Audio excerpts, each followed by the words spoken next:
as a Buddhist, if you actually look at the history, of how teachings of the Buddha have actually been kept, in and preserved, for more than 2,500 years ago, since the Blessed One first turned the wheel of the Dhamma in Isipatana, in Varanasi.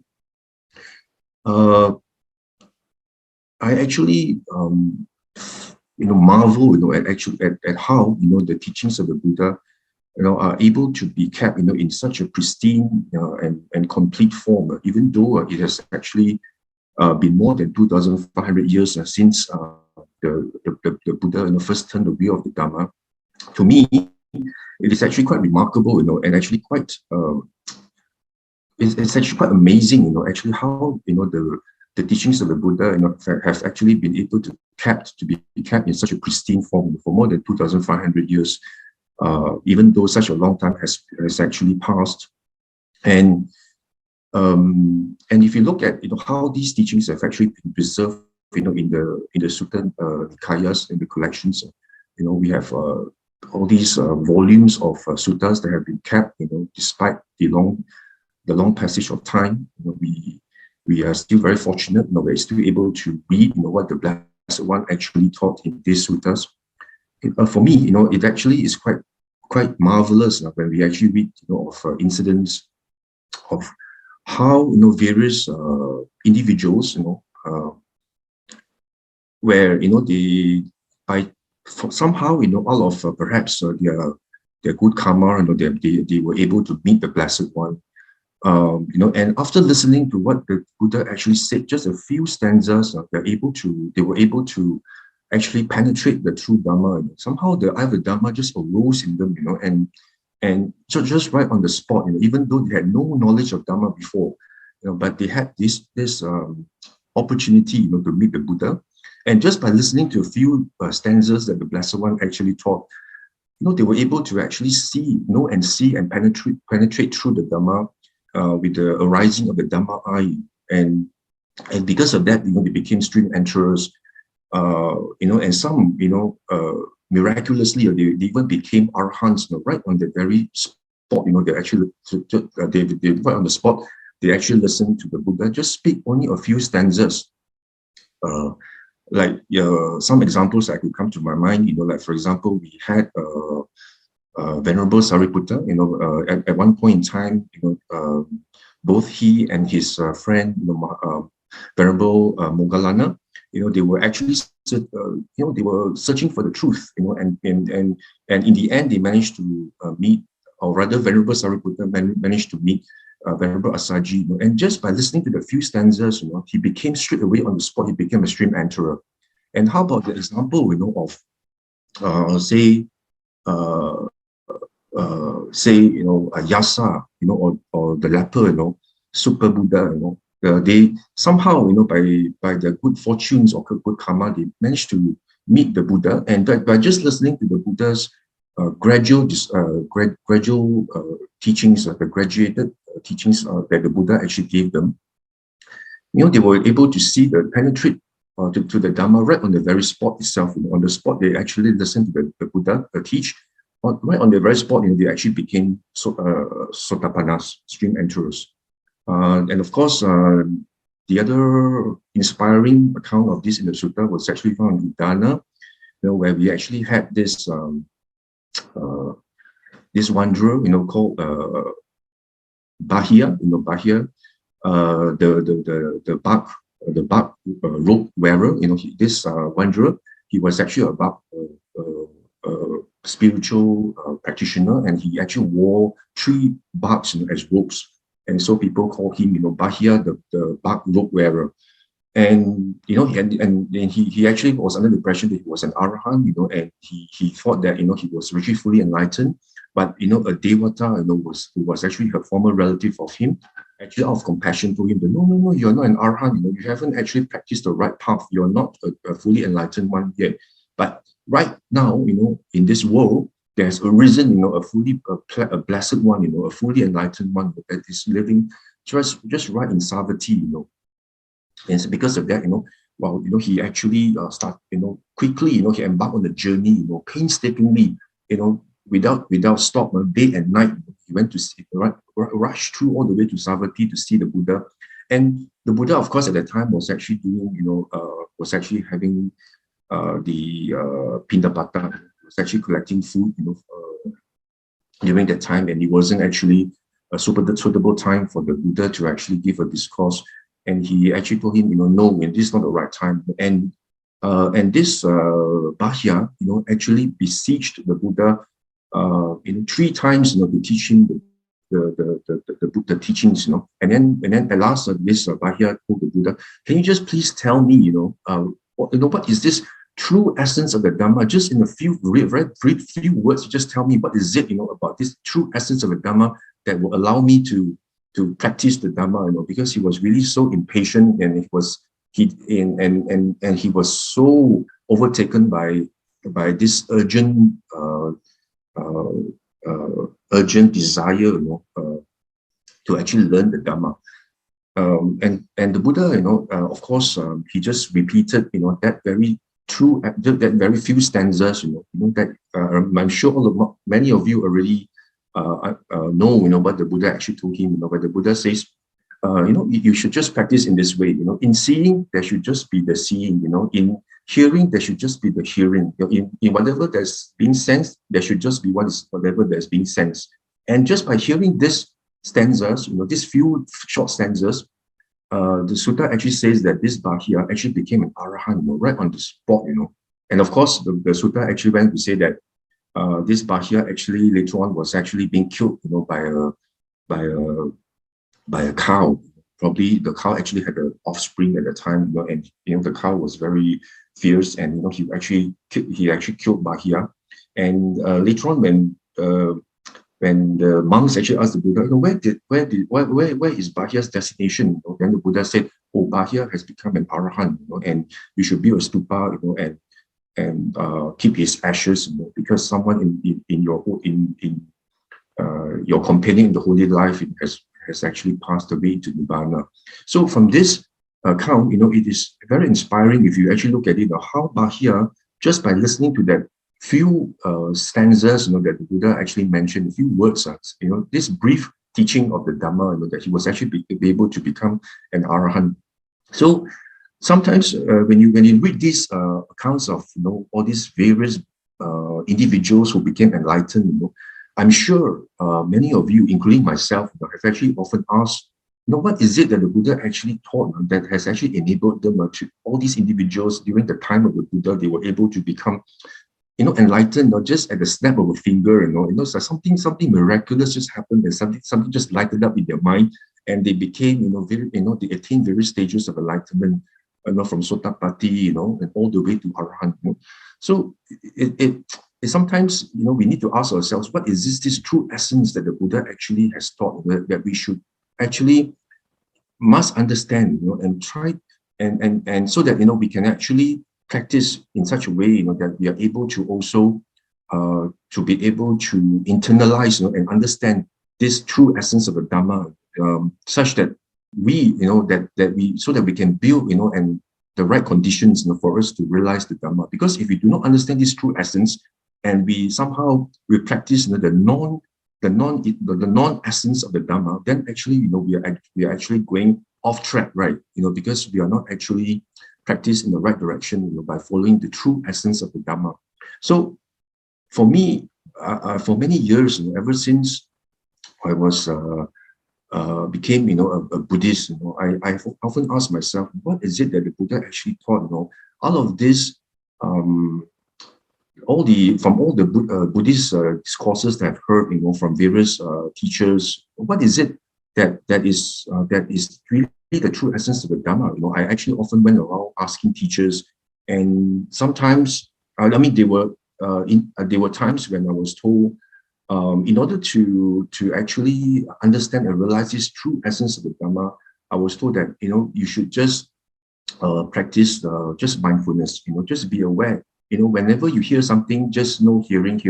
When you smell something, just know smelling, and don't have any reactions to it, and just try to keep your mind empty, and don't have any thoughts, just be aware. what you hear, what you see, what you smell, what you taste, what what the tactile sensations or what comes to your mind. Just be aware, and do not actually have any reactions to it. Come back to your primary object, and that itself is the true essence of the Dhamma. That is what I've been told, in terms of the true essence, and I've also been told, that true essence of the Dhamma essentially means you should just observe, impermanence, in whatever that you observe. For example, when you practice anapanasati, just be aware, of the touching sensations of the wind or the air that goes into your nose. Just be aware, and just be mindful, and try to observe the impermanence element, in whatever that you observe, whether it's the touching of the air, or whether, for example, it's rising, falling of the abdomen. Just be aware of the hardness, the softness, and from there, if you're able to realize impermanence, that already constitutes the true essence of the Dhamma. And of course, I've also been taught, that in order to really realize the true essence of the Dhamma, you must practice jhana first. You must have develop high levels of jhana, maybe the first, or up to fourth level of jhanas, and not in accordance with the suttas, but in accordance with Visuddhimagga, means that you must actually develop the nimittas, and stay focused on the nimittas, and from there, you will attain, high level of concentration, and that itself, is the true essence of the Dhamma. So, I myself, I also went through, the various teachers and asked them about this true essence, and they have in turn told me that these are the true essence of the Dhamma. But is this actually what the Buddha actually taught, in the suttas, in terms of what actually constitutes, the very true essence of the Dhamma that the Buddha actually taught? So this is something that I find, is very, very interesting and very pertinent for us Buddhists to be able to know and realize, so that we can actually practice, in accordance with that true essence, in order for us to realize the maximum benefits, that the Buddha has actually taught us. Because we certainly do not want to practice in a way, that actually does not constitute the true essence, but somehow, is actually the ancillary essence of the Dhamma. It's actually part of Dhamma, but it's actually not the true essence. And because of that, we don't actually benefit, from what the Blessed One actually taught, and we miss this very good opportunity, of being in a human state, in this time when the Buddha Sasana is still around, is still very much flourishing. The true Dhamma is still accessible, and because, we do not actually know the true essence, and because of that, we practice, the way that's not leading us to this true essence, and is off tangent, and it is actually quite a waste, and so I think, this topic, is something that is very relevant to us as Buddhists, and which is why, my objective and purpose today, is to actually discuss with you what this true essence of the Dhamma actually constitutes. So to actually begin with the discussion, right, I would like to first of all bring your attention to this sutta that's actually recorded, in the Uddana, 1.10, the inspired utterings of the Blessed One, the Uddana. And this Uddana, this 1.10 is actually what we call the Bahya Sutta about Bahya, which I already briefly explained just now in terms of the background of this Bahya being a black robe wearer. He was under the false impression of Arahant, but this Devata told him he was not, and then later on he actually went to Savatthi to look for the Buddha and the Buddha, but just saying a few stanzas, in terms of what is the true essence, he was able to attain Arahantship right there, and on the spot he became an Arahant before he was actually gored, to death by this cow. So actually, I have actually placed this Dhamma, this sutta right at the very beginning, because to me, it is very important for us to understand what the Buddha actually said, especially in this brief teaching of the Dhamma, that the Buddha actually taught Bahia. If you can refer to the third paragraph on this page, the Buddha, what the Blessed One actually says is, when Bahia, for you in the seen, is merely what is seen. Huh? And in the cognized is merely what is cognized. And then if you can practice that, then you are actually practicing the right way. And in the second paragraph, you see here, the Buddha actually, what the Buddha told Bahia is that you should train yourself in this way. In the seen will be merely what is seen. In the heard will be merely what is heard. In the sense will be merely what is sensed. In the cognized will be merely what is cognized. In this way, you should train yourself, Bahia. So here, the Buddha actually gave Bahia the very, very true essence of what the Dhamma is, how Bahia should actually practice, the very, very true essence of the Dhamma. So, of course, if you look at it just by this few stanzas, right? Somehow it's very cryptic, right? It's like it somehow is for most readers when they read this, they'll have lots of questions. It's more like a riddle, when it's like, well, what do you mean by in the seen will be merely what is seen, in the heard will be merely what is heard, in the sense will be merely what is sensed? What does this actually mean? Does it mean that when you see something, you should just take note, seeing, when you hear, you just hear, hearing, without doing anything, just by being aware of what you see, what you hear, what you smell, what you touch, or what you taste, or what you think, in terms of your mind objects. Is that really the true essence of what the Buddha actually taught? And that is one interpretation, right? When you read this, that is a literal interpretation, right? When you read what the Buddha says, oh, in the seen will be merely what is seen, means you should just take note, seeing, and just be mindful of it, and don't do anything else, and that itself is the true essence of the Dhamma. Is that really what the Buddha actually taught in terms of the true essence of the Dhamma? And this is the riddle that we need to solve and investigate, in this Dhamma talk. Okay, let me just go through the other suttas first, such that we are able to answer this question later on. But this is just something that we need to keep in mind. What did the Buddha actually mean when he told Bahia that? So to answer the question and investigate this further, okay, this slide actually I also added here about that by just listening to this talk, this few stanzas, right, the mind of Bahia was immediately freed from the stains. He actually was able to uproot all the asavas. Means that there was no longer ignorance in him, and all the asavas have actually been uprooted. He became a fully enlightened arahant.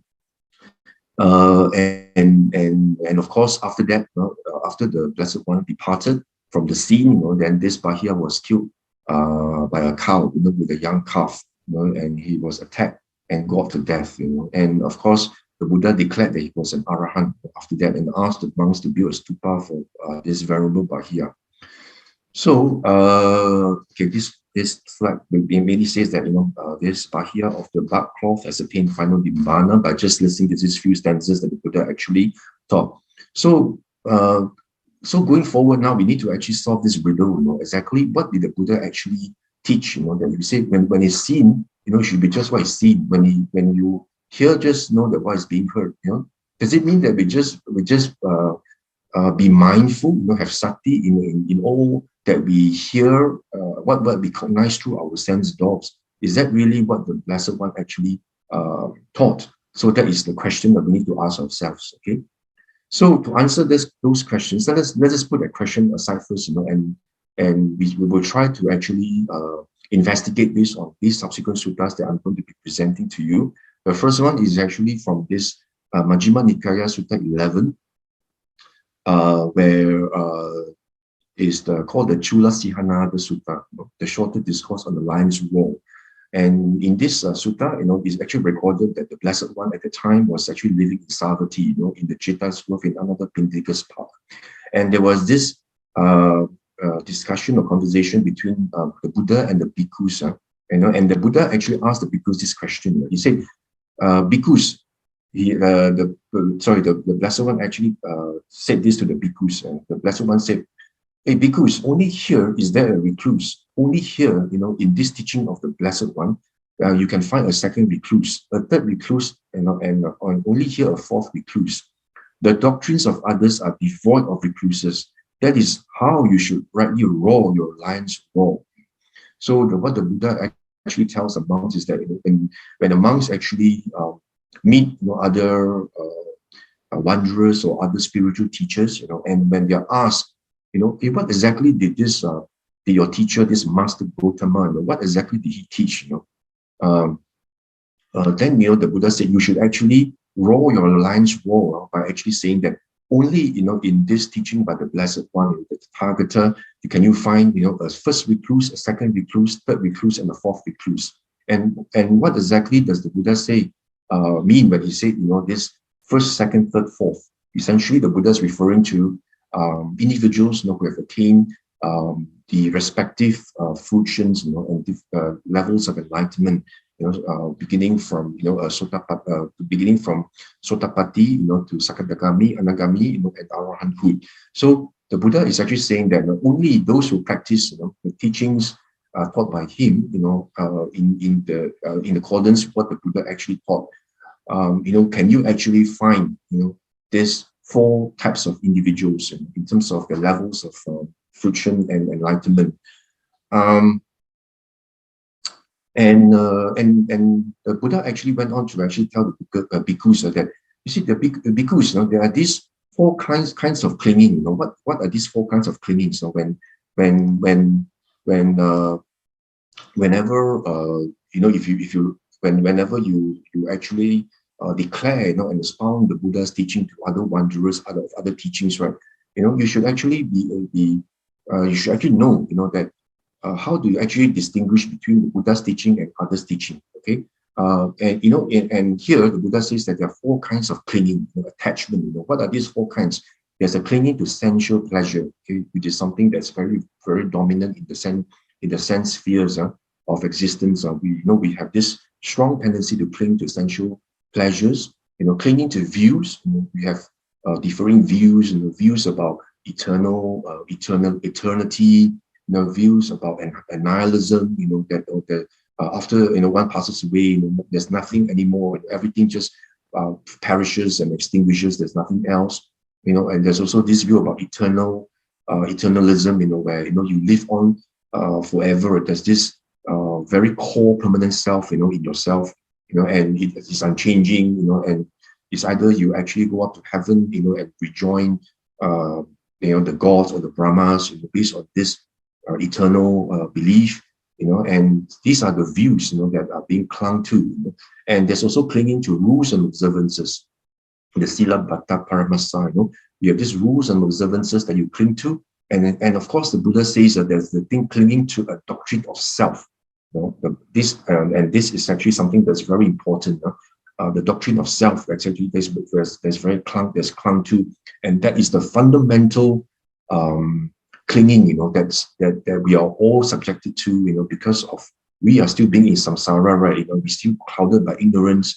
So we actually have this clinging to doctrine of self, that we cling to very strongly because of this strong attachment to doctrine of self. And the Buddha says, in order for you to distinguish between the Dhamma taught by the Blessed One and other teachers' Dhamma, you should actually make the distinction, that you see, there's those certain Cluses and Brahmins claim to propound a full understanding of all kinds of clinging. If you read the paragraph here, they do not completely describe the full understanding of all kinds of clinging. They only actually expound only partially, the types of clinging. They do not actually explain and expound the full range of clinging, which are possible, and which living beings are actually beset with. So they actually, most of these teachers during the Buddha's time, they actually taught about clinging to sensual pleasure, clinging to views, clinging to observances, But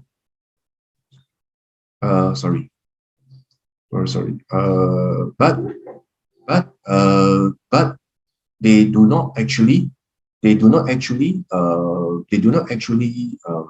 expound on the clinging on the doctrine of self. So a lot of the teachers during that time, a lot of these aesthetic wanderers and various teachers, they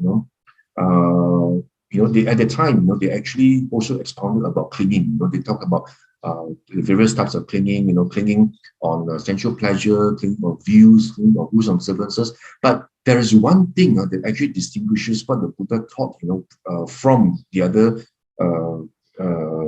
spiritual teachers, and that distinguishing factor, and that very, very essential factor that it was not taught by others, but is very, very ingrained and constitutes the crown jewel of the Buddha's teaching, is this doctrine of self.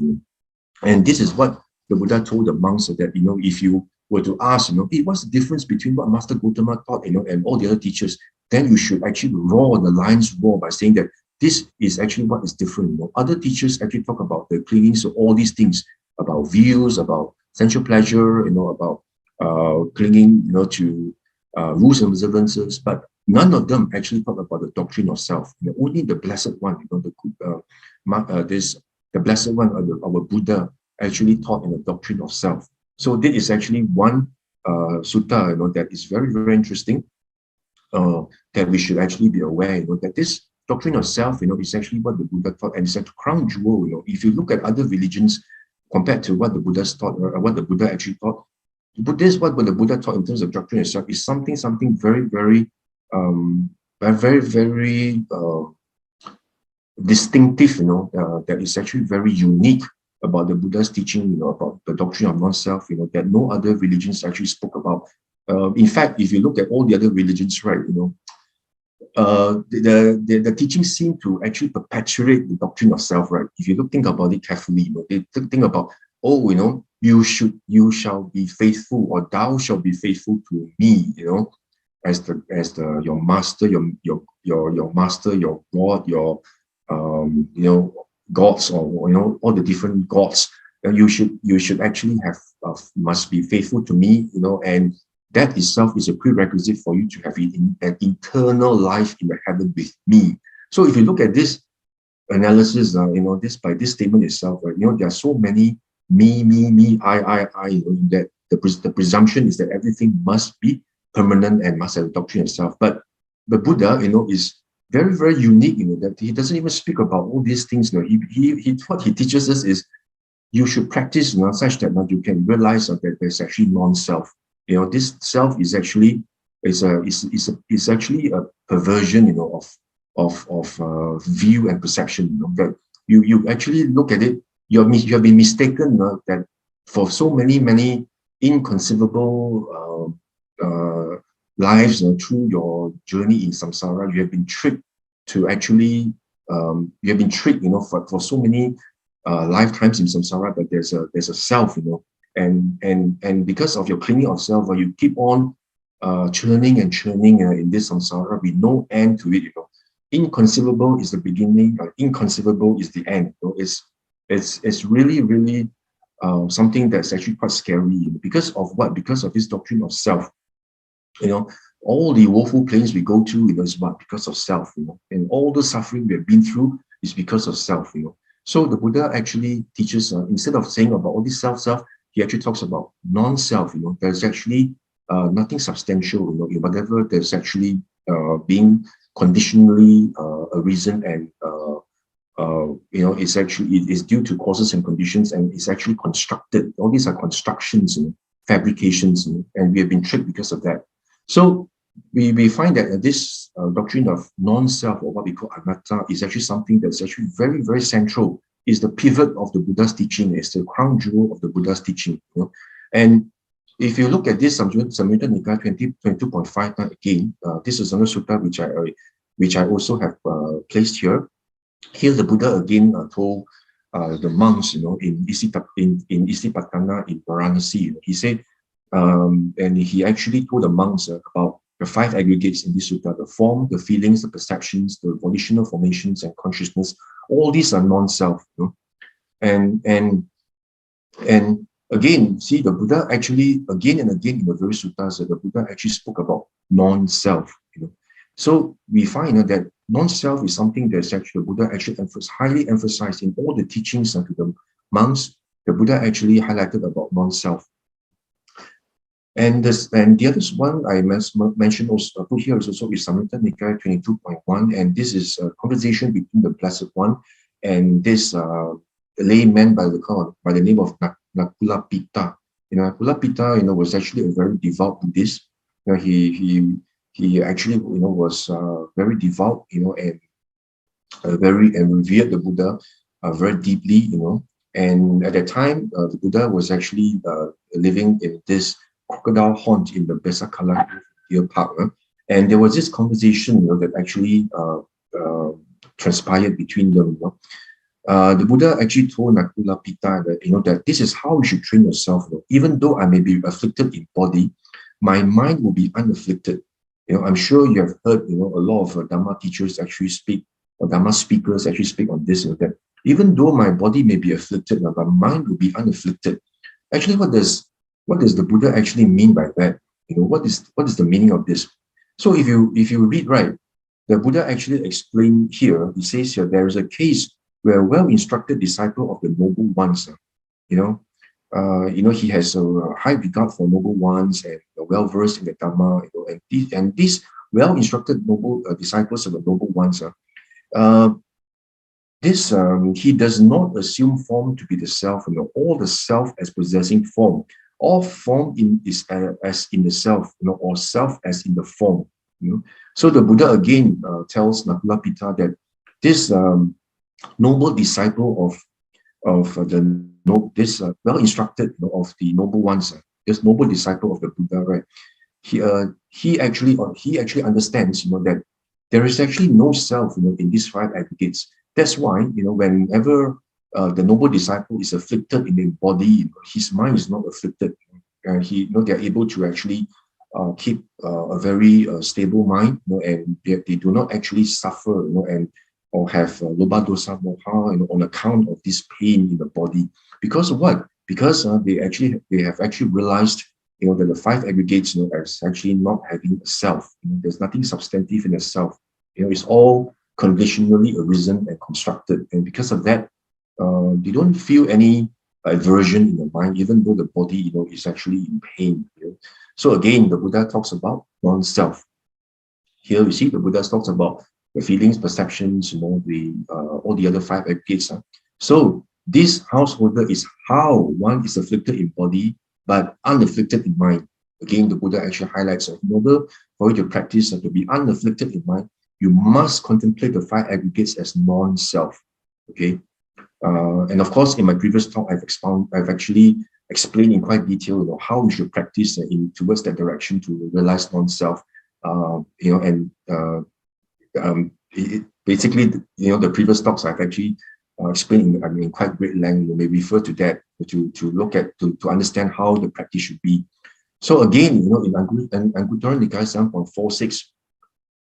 If you look at this, again, the Blessed One told the monks that these seven perceptions, when developed and pursued, are of great fruit and benefit. The Buddha speaks about these seven perceptions, sanya, perceptions that you must practice, in order for you to gain great fruit and benefit. And what are these? And if you practice these seven perceptions, you'll be able to gain a footing in the deathless, the nibbana, have the deathless as their final end. And what are these seven? Okay, the Buddha talks about the perception of the asubha, the unattractiveness, perception of death, the perception of loathsomeness of food, in food, and perception of distaste for every world, And look at the last part, it says the perception of inconstancy, okay, which is anicca, okay, and the Buddha doesn't stop at just perception of inconstancy. You look at this, the Buddha proceeds to say the perception of stress, which is dukkha, or rather what we call unsatisfactory. When we look at the word stress, most people will think, what stress? I'm not even stressed. Right? Why is there dukkha in my life, right? I have quite a comfortable life. I have all the things in my favor. I have quite a nice job and family. What stress is there? Actually, in what the Buddha's teaching, this dukkha is actually not just stress, but it's actually unsatisfactory. Because if something is actually arises through causes and conditions, and it's through fabrications and constructed, right? If any of these conditions change, and we don't know when they're going to change, and this, whatever that's conditioned, is definitely going to subject to change. Is not going to actually be permanent, and have a substantive self, and you don't know when it's going to change, and this, what we call the Sankhara Dukkha and the Viparinama Dukkha, is something that is actually very insidious. It's something that we most of us, we don't think about it, because we just think that, oh, everything is permanent, right? I mean, what can possibly go wrong? I'm in such a comfortable position. What can possibly go wrong? But you never know if any of these conditions change. And whatever you enjoy, it's going to take a definite turn, for the worse. And this is what the Buddha says is unsatisfactory. It's never going to be the same. Because of what? Because it's constructed. It's because of non-self. There's actually no self to it. That's why the Buddha says, if you develop this perception of inconstancy, you should do not just stop at inconstancy, do not just stop at anicca alone, but you must also develop perception of stress. Means whatever there's actually anicca, impermanent, is actually also dukkha, and whatever is dukkha, is actually non-self. So the Buddha says, you have the perception of inconstancy, which is anicca, and the perception of dukkha in what is actually inconstant, anicca, and the perception of anatta in whatever there's dukkha. So the Buddha doesn't just ask you to just have perception of inconstancy, as everything is anicca. The Buddha says that you must actually develop anicca, leading to dukkha, leading to anatta. So that's the final destination we're looking at, which is actually the perception of anatta, inconstant, the non-self nature, in all this condition. And that itself is actually what we call the crown jewel of the Buddha's teaching, which is non-self. And again, in Samyutta Nikaya 22.15, again, the Buddha actually teaches the bhikkhus in terms of this importance of how you should actually meditate and contemplate, in terms of the five aggregates. The Buddha says, at the time the Buddha was in Savatthi, he told the bhikkhus, the form is impermanent. What is impermanent is suffering, and what is suffering is non-self. And what is non-self should be seen as it really is with correct wisdom. This is not mine. This I am not, and this is not myself. So you see, the Buddha actually asked the bhikkhus to contemplate the five aggregates, not just in terms of anicca, not just in what is permanent, but you must actually contemplate in terms of anicca, dukkha, and leading to anatta.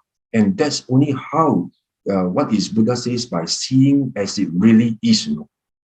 Seeing what is really is actually by seeing non-self. See, look at the first paragraph, what the Buddha says. What is non-self should be seen as it really is with correct wisdom. This is not mine, this is not I, this I'm not, this is not myself. And you should actually apply the same contemplation for all the other five aggregates: feelings, perceptions, the volitional formations, the sankhara, and also the vijnana, consciousness. Contemplate this in terms of anicca, leading to dukkha, leading to anatta. But don't just stop at anicca alone, because I find, I mean, when I first started with learning the Dhamma and also meditation, I find there was this popular belief that you should just look at what is impermanent, just contemplate, in your objects, whatever you do, just look at impermanent, and that itself, will lead you to realization and enlightenment. But if you read the suttas, this is not what the Buddha actually says. The Buddha doesn't say that you just stop short at anicca. No, the Buddha says you should contemplate on, in perceiving what is impermanent as what is dukkha as actually what's anatta. So here we must actually take note that this is what the Buddha actually taught. Look at non-self, and that itself is what's most important.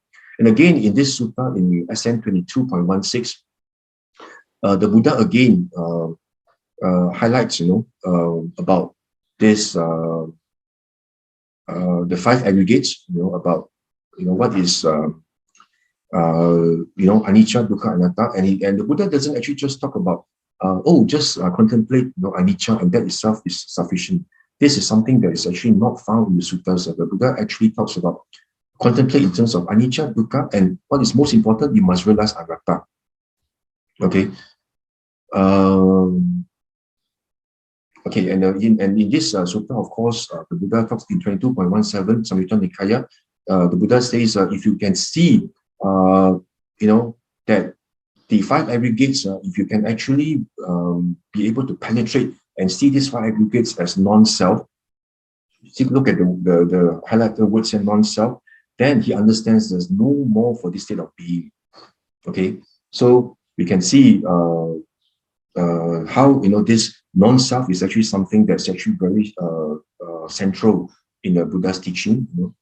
And here in Samyutta Nikaya 12.23 again, you can see what the Buddha actually taught the bhikkhus in terms of how one can actually practice in order to have the destruction of the taints. That means how do you actually uproot all the asavas and the taints in order for you to remove all the fetters and able to attain the stages of enlightenment.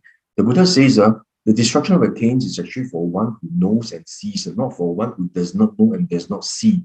Okay, but then the Buddha says no, for one who knows what and sees what. So if you can look at the Buddha's explanation in the third paragraph here, the Buddha says you should practice in such a way in order for you to know and see. He says, the Buddha says, you should contemplate in this way. Such is form, such is origin, and such is passing away. And the same, you should actually practice in relation to the five aggregates. So here, what the Buddha is saying is that in order for you to know and see the Dhamma, you must be able to see the form, the form itself, how the form originates. What is the cause for the form to arise? And what is the cause for the form to cease? And the same goes for the five aggregates in terms of your feelings, volitional perceptions, volitional formations, and consciousness. How five of these aggregates actually arise and cease. You must be able to see how they arise and pass away, the true causes and conditions. And if you can actually realize it that way, then you will know and see the Dhamma. So what the Buddha essentially is saying here is that if you can see how the five aggregates arise and cease, right, essentially what you are seeing is actually non-self, right? Because if the five aggregates arise, how they arise and cease through causes and conditions, you will know that these five aggregates have actually no intrinsic permanent self, but instead they arise through all these conditions that actually that actually are the very reasons why these five aggregates arise in the first place, right? And if any of these conditions that lead to the arising of these five aggregates actually cease, then you will know that essentially these five aggregates have actually no intrinsic self because of them being dependent on causes and conditions. So if you can realize, see in such a way, then essentially you will know that these five aggregates, there's actually no self to it, and you'll be able to realize non-self. So again, there are many suttas in the Nikayas where you find the Buddha over and over again. He repeats about non-self, about this anatta, that's actually so pivotal in the Buddha's teaching. Again, like for example, in this AN 10.93, there's this occasion that was recorded in the sutta, where there was this meeting between Buddha and Anathapindika, and at that time, of course, this sutta actually speaks about Anathapindika. At the time, he wanted to see the Buddha, but it was too early for him to see the Buddha. So instead, he actually went to this part where all the spirit teachers actually gathered and had discussions. They would actually debate with each other and try to actually debunk others and try to beat others in terms of their arguments. So at that time, during the Buddha's time, there were all these parks where all these ascetics will go and discuss about their dhammas. And during that time, Anathapindika said, "Oh, since it's too early, I might as well go there and just and see and perhaps meet these wanderers." So And the sutta then talks about this discussion between another Pindika and the wanderers, these ascetic wanderers, and these wanderers actually challenged this another Pindika and say, hey, what's so special about your teaching this Master Gautama? What is it that he actually thought that's so special that none of us actually that is so special, about what he thought that is so distinctive. I think what he thought is the same as what we thought. So about sila, about about doing dana is good, about you should keep your precepts.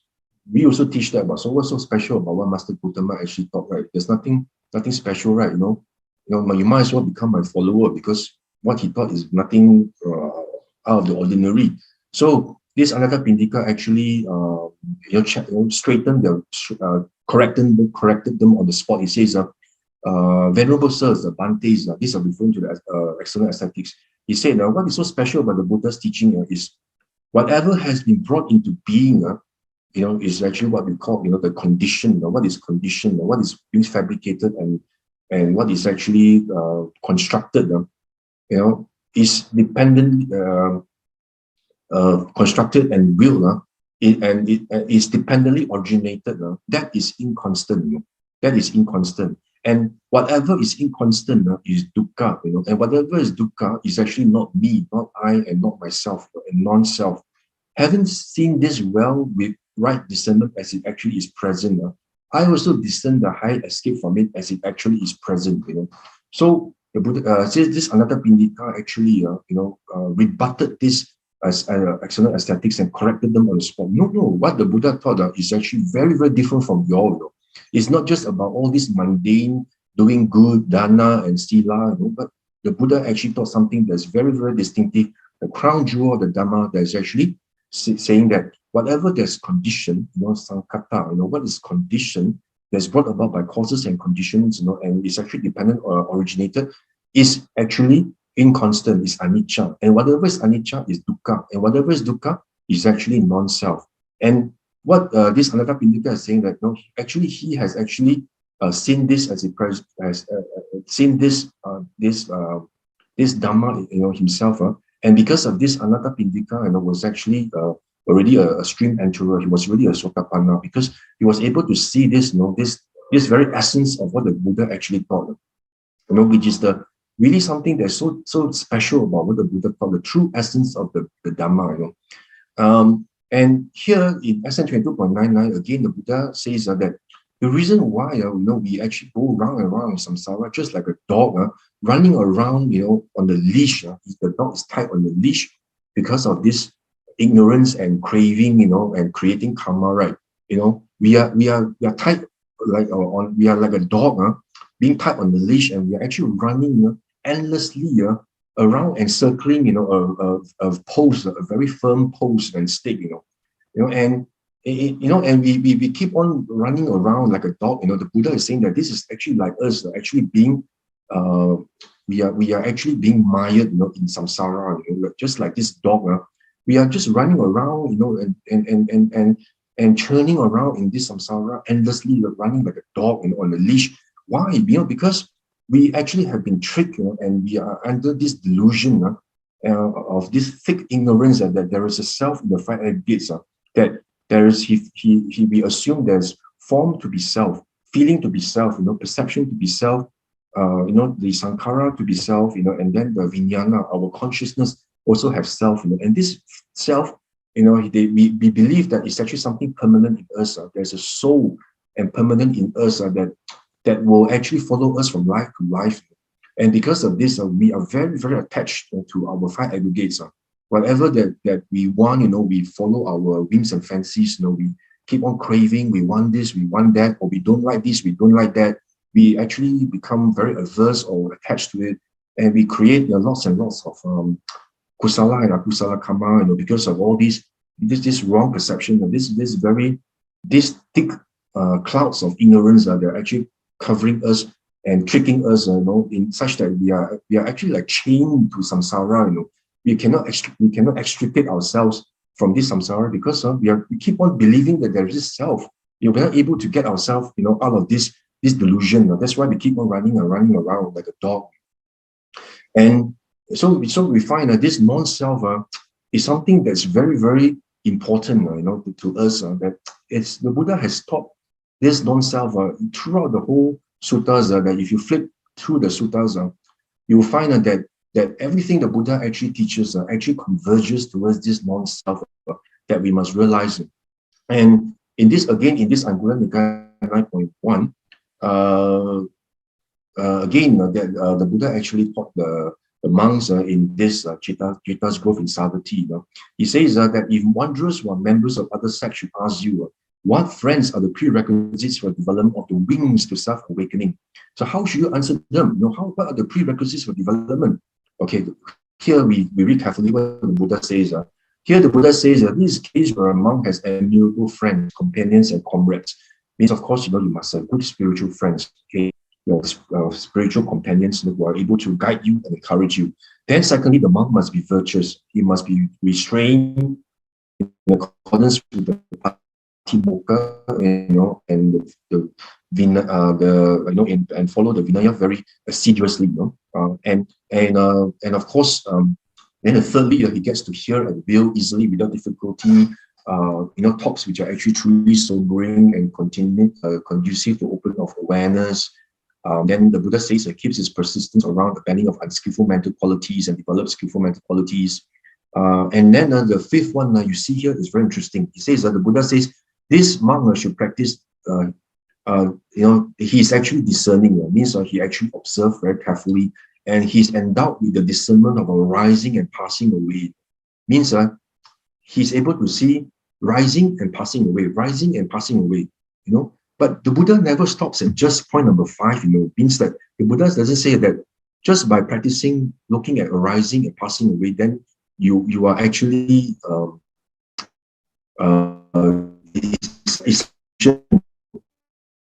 here the Buddha further on he actually goes on to say that after developing all these, right, then and of course Buddha talks about developing asubha and goodwill and anapanasati, the in and out breath, to cut off distracting thoughts. You see the last one, he says that he should develop the perception of inconstancy as to uproot conceit I am. For a monk perceiving inconstancy, the perception of non-self is made firm.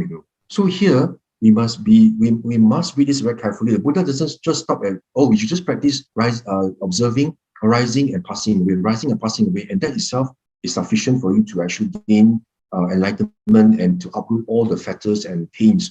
No, the Buddha says that having developed this perception of inconstancy, you must actually develop this perception of non-self until this non-self is made firm. The perception of non-self is made firm. So again, we see this non-self, its anatta, is really, really the crown jewel of the Buddha's teaching. They're so distinctive, and no other teachers have actually taught this. And if you look at Samyutta Nikaya 46.71, again, the Buddha again highlights that this anicca, dukkha, and anatta, are something very, very essential. You shouldn't just look at anicca alone. That when you contemplate something, right? For example, during meditation, don't just look at arising and passing, arising and passing, arising and passing, arising, ceasing, and that itself, will lead you to ending of defilements and samsara. Actually, the Buddha actually doesn't just stop short at anicca. Develop anicca is important. It is something that is very essential, but that is actually not the full spectrum, of the Buddha's teaching. Buddha actually teaches after you have developed anicca, proceed on to develop a perception of dukkha, and finally, the crown jewel is actually anatta. That is the very, very basic, the true essence of the Dhamma, which is actually anatta. So, in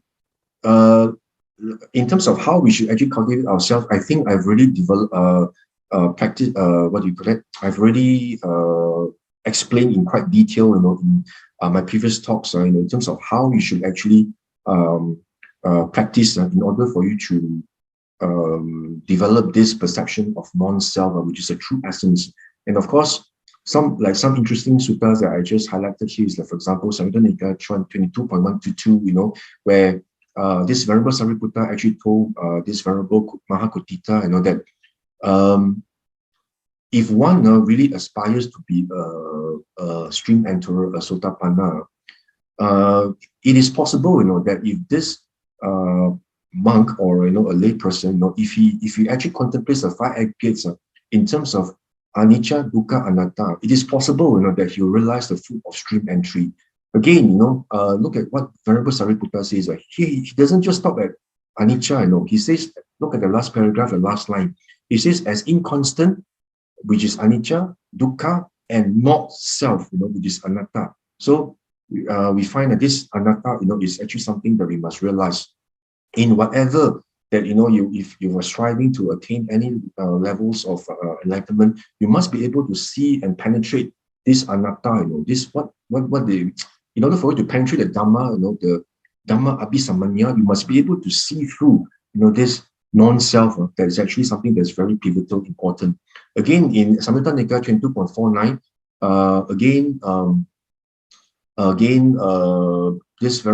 this Buddha actually told Venerable Sona, that if somebody holds the views that this five aggregates, there is a self to it. Is that, for example, whoever who has this notion of self, he tends to think I'm better than you, or I'm equal to you, or I'm worse than you. There is always this I, this self, in these five aggregates. So the Buddha says, whoever who holds these views are actually people who do not see things as they really are. So if you want to see things as they really are, then you must actually be able to penetrate. There's actually non-self, in these five aggregates. And he says, Sona, whatever recluses and brahmas do not hold such views, then these are the people who actually see things as they really are. You see the Buddha here, again, he talks about non-self. He doesn't talk about just anicca, seeing impermanence, and that itself is actually seeing things as they really are. No, the Buddha says you must see the five aggregates in terms of non-self. Only then you are actually seeing things as they really are. Again, in this sutta, there are many suttas. I don't think I'm able to cover everything in this short Dhamma talk. It's actually found in every. I think in most suttas that talks about contemplation and development wisdom, without a doubt, and inevitably, you find that the Buddha actually talks about the teaching that converges towards non-self. See, like for example, this SN 22.55, from Udana, again, the Buddha talks about the five aggregates. You must be able to see these five aggregates as non-self in order for you to break the five lower factors. In order for you to become an anagami, you must also practice that you're looking at these five aggregates as non-self, but not in terms of anicca, but non-self. Even in this Ananda Sutta, this Venerable Ananda actually recounted how he became a sotapanna. This Ananda, as you know, he was a sotapanna, right?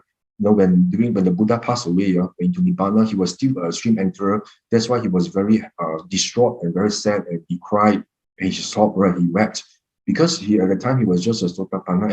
And how did he become a sotapanna? He became a sotapanna after listening to this Venerable Punya Mantani Putta, and he became a sotapanna by the very same teaching that the Buddha taught.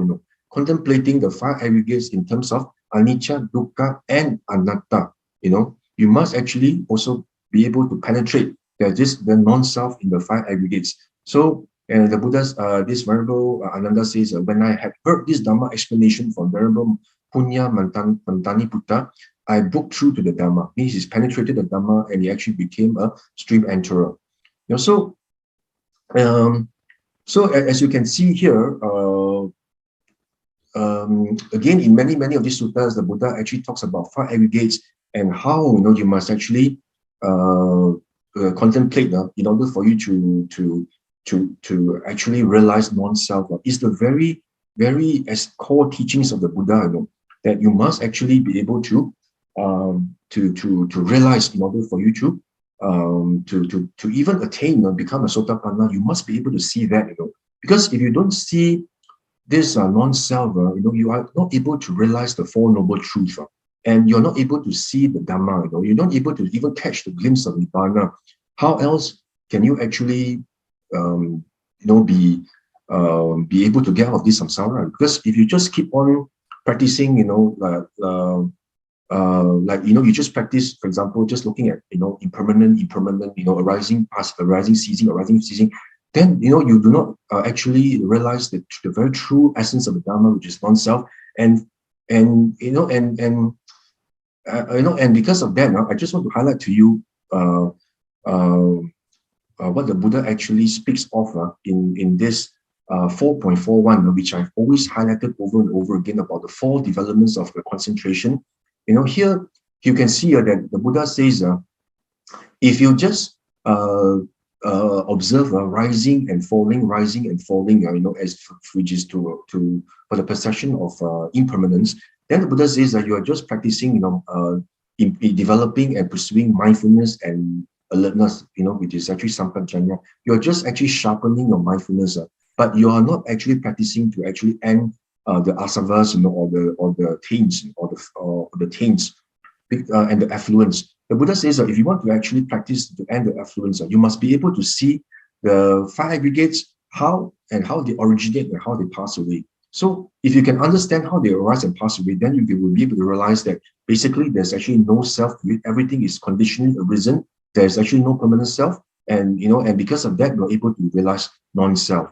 So you can see here, everything that the Buddha teaches is actually not. It's all about non-self, and because of that, we should actually, when we practice, we must be able to practice in accordance with what the Buddha actually has taught and reminded us time and time again in the suttas. The Buddha says, whenever that you actually observe, and try to discern, you must actually develop firstly, in terms of anicca, but you must just stop short at anicca. You must actually also proceed to contemplate dukkha and anatta. But you must be able to actually realize and see through to non-self in order for you to penetrate the Dhamma.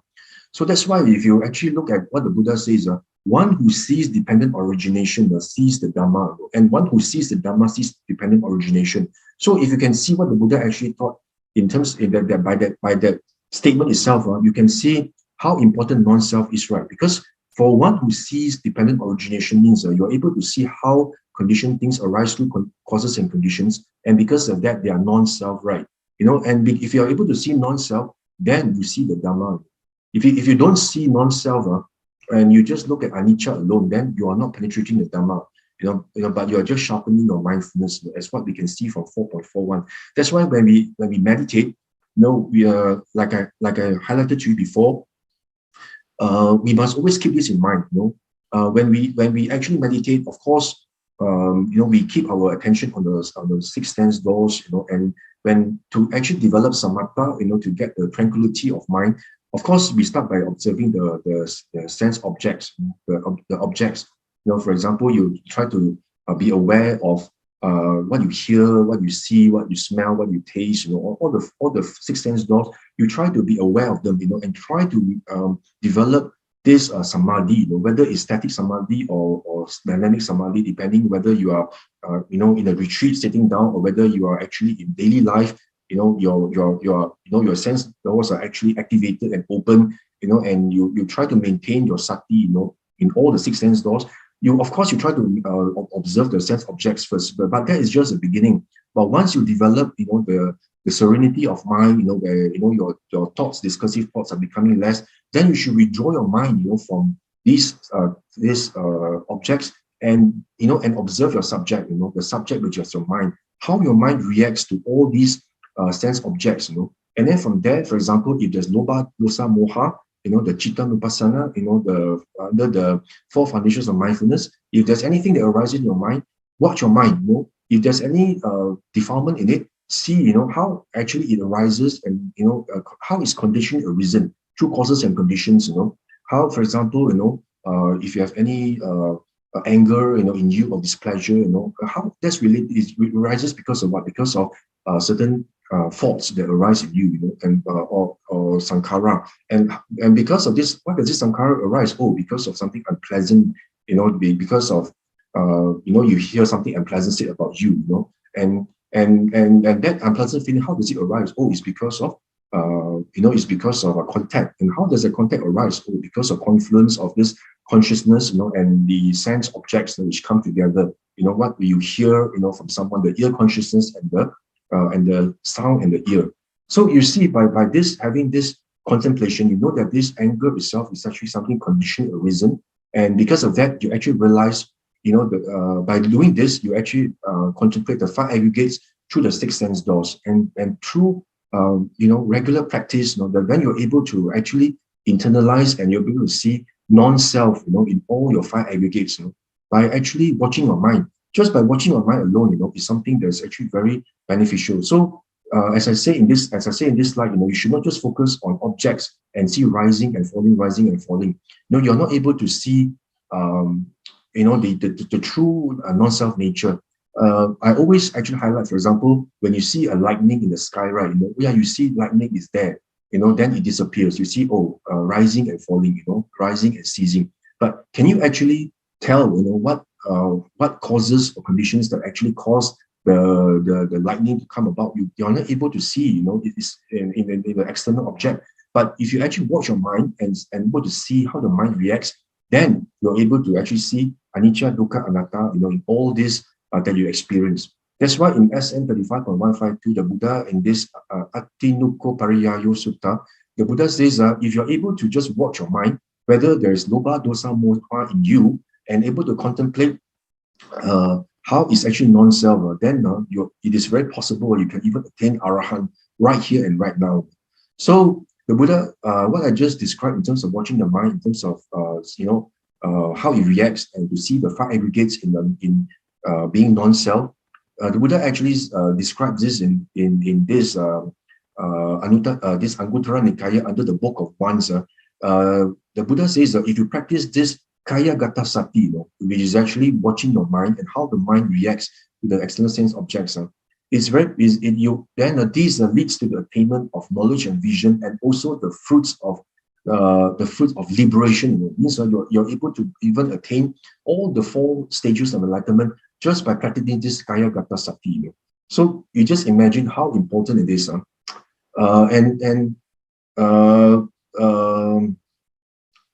That's why, as I said before, in this Majjhima Nikaya 28, in this longer simile of the elephant's footprint, the Buddha actually says, if you see dependent origination, you see the Dhamma. If you see the Dhamma, you see of dependent origination. So we can see how all these various suttas how they interweave to become something so beautiful, right? That everything seems to actually gel together. Seems like a jigsaw puzzle that everything just, you see, the Buddha talks about, non-self, and then the Buddha then talks about how you should contemplate the five aggregates to the six sense doors, like I described before in all my previous talks, through the six sets of six, the sutta, through the six sense doors, how you should contemplate your five aggregates to the six sense doors. From there, everything is gelled together, that you're able to see non-self, and once you're able to see everything arises through causes and conditions, you're able to see non-self. You're able to see non-self, then essentially that you are already like nipping it in the bud. Means you're already eradicating ignorance.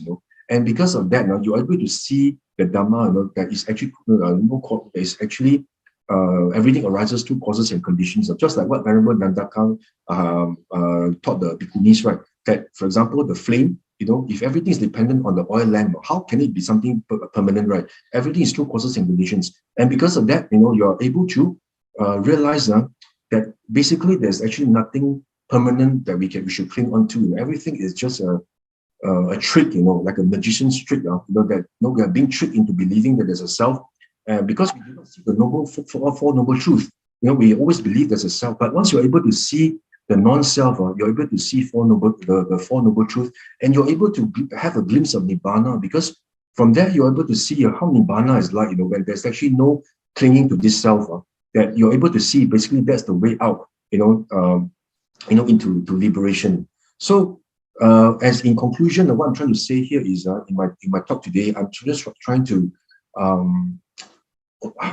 bring home this point to you, that this true essence of the Dhamma taught by the Blessed One is actually enshrined by the teaching of non-self. Because if once you you understand non-self, everything just falls into play, into place. You're able to see everything. There's causes, conditions. Everything is non-self. From there, you're able to realize, the Four Noble Truths. Even if you look at, for example, the Four Noble Truths, right? Actually, what we are trying to actually develop is basically this realization of non-self, under right view, not in the mundane sense, but the supra-mundane sense. This right view is something that we must realize, that is the core teaching of the Buddha, that's non-self. So if you practice the Noble Eightfold Path correctly, that is the ultimate goal, the ultimate destination, which is realizing the non-self. And that's where you have, the right knowledge, and the right liberation, And the teaching of non-self is actually the crown jewel of the Buddha's teaching that's unique and sublime. So one should not stop at just contemplating impermanence on rising and falling. That's what we can see from all the suttas there. The Buddha never stops at just looking at anicca. He actually asks, once you actually practice anicca, you must actually develop firmly, the perception of non-self. And that is only this non-self is able to untie our leash. This dog is able to untie the leash from the dog, for the dog to be released from this running around from the state. Then only then the dog can be released, right? But if you keep on thinking about there's a self, how can you ever get out of samsara? You are so beset, and so tricked, so you're tricked, continuously being tricked on this belief on self, like a dog running around on the leash, that you can never get out of this, So the Buddha says that you must contemplate dukkha, anicca, dukkha, leading to non-self, as evidence in numerous sutta in the Pali Canon. So do not just observe rising and falling in your contemplation. Rising and falling is important. We also look at it in terms of how it rises and falling, but don't just stop at that. But try to see how everything actually is interwoven and interlinked, interdependent, because of causes and conditions. And because of that, then you're able to realize non-self, and that's when you're able to actually eradicate this ignorance once and for all. Under this dependent origination of the very starting point. Because of this avijja, paccaya sankhara. This avijja itself is something. It is the main culprit. That has been tricking us for so many lifetimes. That we have gone through so much of suffering because of this ignorance. That we must actually nip it in the bud and contemplate it, in terms of non-self, to actually to actually have the light arise, in us, that this ignorance is actually being being eradicated. That we have light again, that there is actually non-self, in whatever that we contemplate. And also remember 4.41, what the Buddha actually taught, that you should practice it not just by looking at rising, falling, but also looking at how it rises and ceases through causes and conditions. And don't just look at the object, but read your mind. How your mind reacts to all these objects, and from there, you'll be able to rise through causes and conditions. From there, you'll be able to achieve the various stages of enlightenment, and that's how we should practice our 5 spiritual faculties, like what I talk about before, in terms of Saddha, Viriya, Sati, Samadhi, and Panya, right? Saddha, Viriya, of course, I've spoken on it before. Saddha, Sati, Samadhi, Panya, how you should practice Sati, I did describe to you, Samadhi and Panya, how you should practice Panya. This is what the Buddha talks about in terms of Panya, looking at it in terms of how everything arises through causes and conditions, and for us to realize non-self, and that itself is the very true essence of the Dhamma. Okay, I've really come to the end of this talk. If there are any, are we still in time for questions, Brother Steve?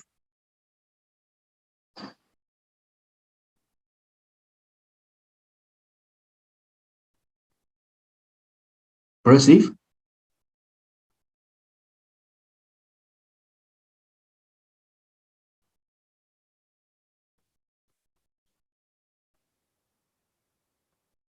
Brother Steve?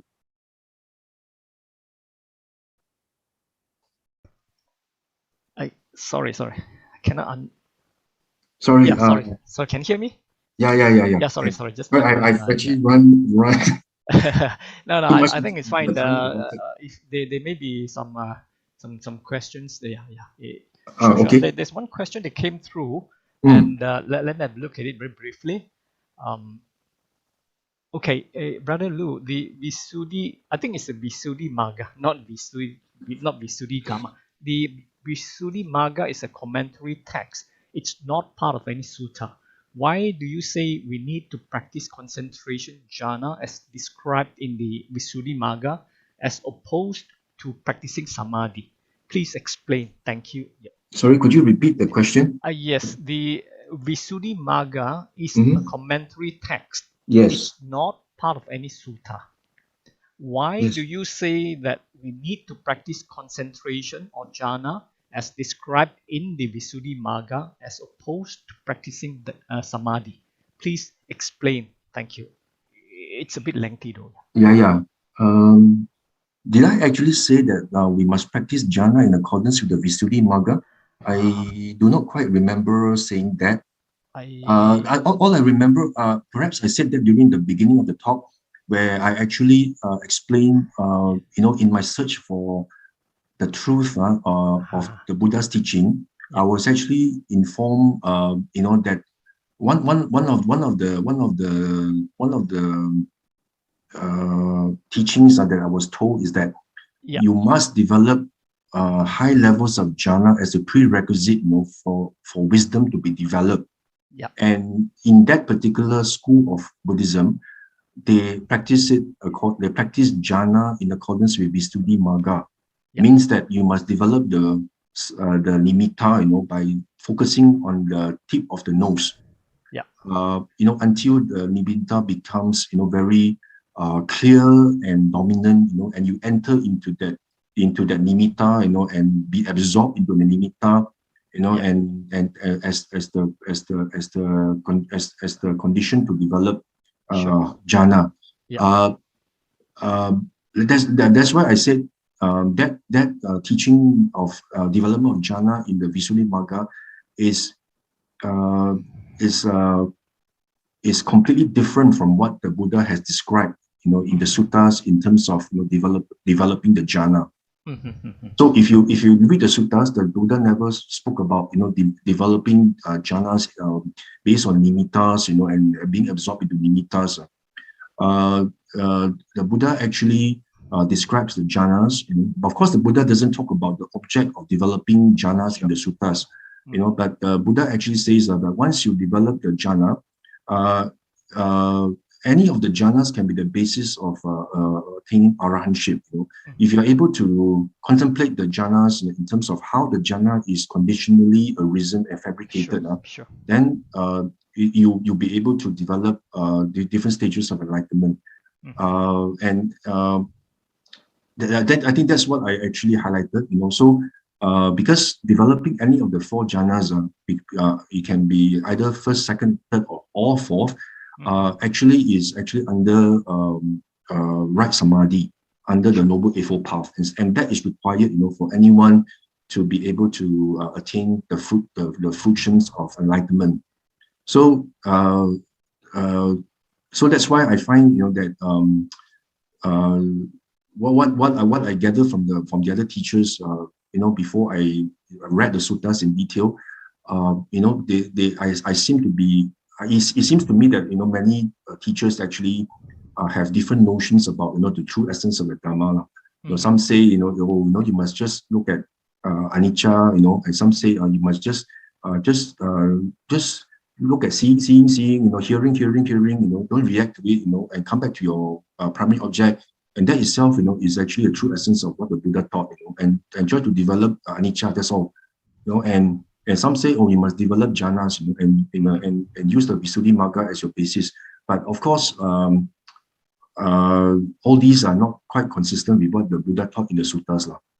So I think this is what I highlighted. Not the fact that one must practice jhana in accordance with Visuddhi Magga. No, Okay. that is certainly not what I said.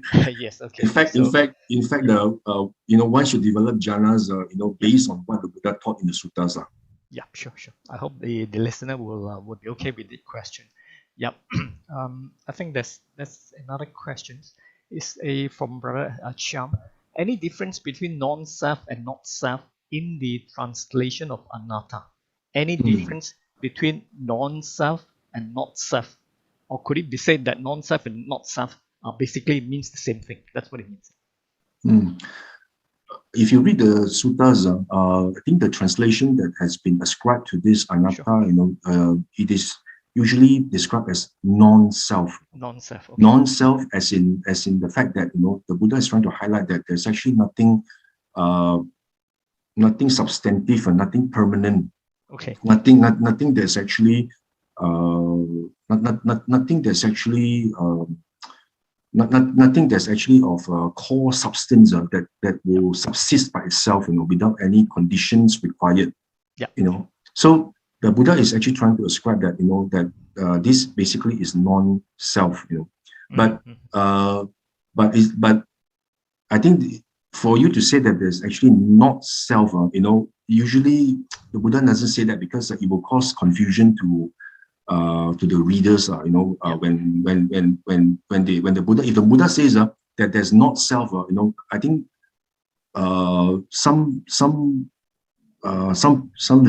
some people may not be able to accept it, when they say not self, means they will get confused. I think there's one sutta also on this where there was a conversation where the Buddha was actually asked, that is there not self to it? Do you actually teach that there's not a self? I think the Buddha actually just kept silent and never answered the question. So I think the Buddha does not want to cause confusion to the listeners. But I think what the Buddha is trying to highlight is that there's actually no substantive permanent core self, in the five aggregates. Everything, these five aggregates arise through causes and conditions, and because of that, they are actually anatta. There's nothing substantive to it, and there's nothing that we should actually cling to them. So I think this is something that what the Buddha is trying to highlight to us. So that is more important than the difference in the translation of whether it's a non-self or not self. But I think in essence, we need to understand, what the Buddha is trying to actually highlight to us, and teach us, so that we are able to understand, and incorporate it in our contemplation and meditation. So I think that's more important than just a translation. Okay. Thank you, Brother Ghatikara. I hope Brother Chiam is okay with that. Just briefly, Brother Ghatikara, I just want to ask you, I think in the early part of your talk, you mentioned about Venerable Bahiya. He was gored to death by a cow, and that's violent death. Brother? Okay. I just want to ask you, literally, does it mean that does a good or bad rebirth depends on the nature of death? For instance, can we say that a violent death will lead to a bad rebirth, whereas a peaceful death will lead to a good rebirth? Is this a myth? What's your thoughts on this? Thank you very much for that question. Actually, this notion about the last thought moment being the determinant for the next rebirth, I think it's very much influenced by Abhidhamma. Okay. But actually, if you read the suttas, right, the last thought moment, is actually not quite as essential as the all the as the good deeds or the wholesome deeds that you've actually performed in your life, and also the spiritual development in yourself. I think there's actually one sutta, where there was a conversation between Mahanama, the layman Mahanama, and Venerable, and also the Buddha, I think. This Mahanama actually asked the Buddha, that he was kind of a concern that what if one day that he actually met with horrific death, like for example met with an accident, maybe he was actually being knocked down by a cart, and because of that, he actually faced a violent death. What would his destination be? Then, in turn, if you read what the Buddha says, the Buddha says, Mahanama, you have no concern, with that, because you have actually been in